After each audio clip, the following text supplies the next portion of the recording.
I'm Cynthia Aguirre in Dallas with a look at your headlines in North Texas. Both U.S. Senate candidates are ramping up efforts to pull in votes across the state. Brittany Costello shows us which issues each candidate is focusing on and where the race stands right now. Democrat James Tallarico and Republican Ken Paxton are on the campaign trail ahead of the November election, both in Fort Worth Tuesday, looking to win your vote for a seat in the U.S. Senate. Our toddler classroom is here. Tallarico spent the morning at a Fort Worth preschool. It shouldn't be a privilege for the wealthy few. It should be available to every single child. He calls the cost of child care a crisis, with some families spending more than $1,000 per child every month. He says he wants to bring down costs for working families. We have a real opportunity at the federal level to bring Democrats and Republicans together. As a state representative, he touted passing legislation that paved the way for tax exemptions for child care facilities. Attorney General Ken Paxton touted his record as well in a room surrounded by law enforcement from around the state. My office has worked every day to strengthen law enforcement across Texas. He says his office has created new tools to target human trafficking and organized crime networks. He says he's dedicated resources to cold cases and missing persons units. I will fight to fully fund President Trump's security agenda, including making sure enforcement agencies have the resources they need to protect our communities. If elected, he says he plans to continue that work in Washington. Recent polls show the race is tight. According to our partners at the Texas Tribune, Ken Paxton is trailing in dollars raised. He's fundraised close to $17 million since the beginning of 2025, while Tallarico reported raising $70 million. Tallarico and Paxton have both been invited to participate in televised debates. Both have agreed to debate, but they did not say whether that would be a live televised debate or when that could be. In Fort Worth, I'm Brittany Costello. A growing wildfire threat in Texas fueled by triple-digit heat. Fire officials just told Luke Clary why they're preparing for a long fight ahead. The Texas sun is baking this wild grass, and one spark can send flames across dozens of acres. On July 11th, a fire near Terrell burned more than 160 acres. Assistant Chief Terry Van Sickle says some flames shot 18 to 20 feet high. The juniper trees are full of sap, so when they burn almost explosively. They burn very violently, very hot, very quickly. More than 50 firefighters from several departments fought the fire and kept it from reaching nearby homes. Now, this is roughly the edge of the fire. You can see those damaged trees over there. But if you look over here, just across that street, there's a home. And depending on how the winds were blowing that day, embers could have brought the fire forward and put that home in danger. The forecast calls for hotter, drier days. Van Sickle says the fire danger will only grow. Things are bad and they're only going to get worse. We don't see any real relief in the future. The Texas A&M Forest Service says the state is still dealing with long-term drought. Recent rains have brought up new grass, but as that grass dries, it can feed more fires. Which could lead to roadside starts because all of that vegetation right along the roadway is going to start to be brown and crispy. And as new neighborhoods push farther east, more homes sit closer to dry grass and trees. Now we've got dozens of houses immediately threatened. It certainly changes the game. As neighborhoods grow and the grass dries out, every spark puts more homes at risk. In Kaufman County, I'm Luke Clary.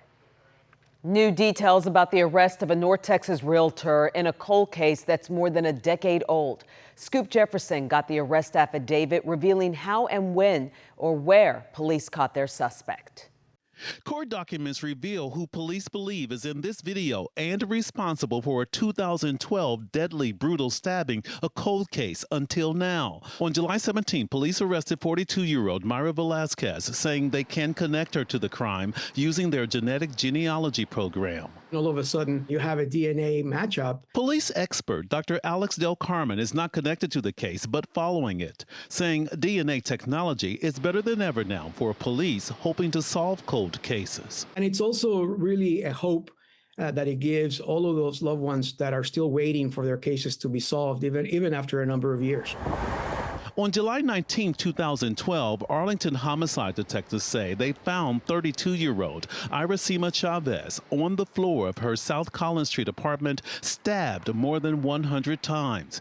Evidence collected includes a drop of blood police believe belonged to the killer, analyzed and kept on file. Court documents say detectives first determined that drop of blood belonged to a Hispanic female, so they put Velasquez under surveillance.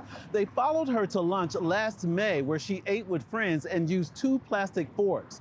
After the meal, the detectives collected those forks. Police say one of the forks was tested for DNA and matches 1 drop of blood left at the crime scene on the victim's TV stand. Velasquez identifies herself on Facebook as a realtor with a local real estate company. On May 13th this year, during a traffic stop, Arlington PD arrested Velasquez for capital murder, her family telling WFAA no comment about the case. Her case follows the Arlington PD November 2025 cold case arrest of Janie Perkins in a 1991 murder after revisiting old evidence. But in March of this year, a grand jury declined to indict her, ending the prosecution. But when it comes to cases involving DNA with suspects like Myra Velasquez. So I do see and foresee that many cases are going to be solved in the future because that evidence has been preserved since the time of the crime. In Arlington, I'm Scoop Jefferson. Feeding the hungry in North Texas means more than just handing out soup or sandwiches. Cole Sullivan shows us how one Dallas organization is also nourishing the soul of the people they serve. Putting your art out there takes guts. Who did that? I like it. And when your art is really out there, I put solar systems inside of its belly, so he's got his own galaxies floating around in there and stuff. inviting strangers to see I gotta put more yellow on this one. Can be daunting. Last night told me, Respect, how they like your picture? This guy's a real artist, you're not. I said, well, it's not about me, it's about what the people love. The artists at this show have thick skins, the kind a critic can't break through. Yes. Calloused by life and inspired by it. It was more like looking back at my story and others that I've seen, and when I'm walking the street going to work. The street connects these artists. A life of hardship brought them here. Some are unsheltered, some are staying in the shelters, and some are housed. Maybe they're recently housed. The stew pot in Dallas, named for the soup it once handed out, offers a different kind of nourishment under the direction of Betty Heckman. The art program really feeds the soul. Change color in this one. It's better this way. It helps artists on their journey to find a path to home. I won't be here at all. I ought to be somewhere, probably dead. I don't know what happened. That is nice. Who did it? Oh, was he the peacock? He's the peacock guy, yeah. Oh, we like him. And it gives them a chance to realize their visions. Now, let's go. Show the world what you can do.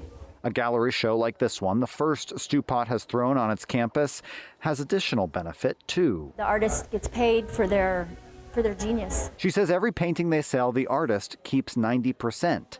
The rest goes back to the program for paints and canvas and a chance to feel peace. Painting, the way I feel it, is when I do not know what's going on in this world. It's like a blackout. And for artists, I basically draw what I dream about. Whose lives have seen struggles. No, I didn't. I solved. It gives a win. I'm happy. That feels out of this world. In Dallas, I'm Cole Sullivan. And those are your headlines from North Texas.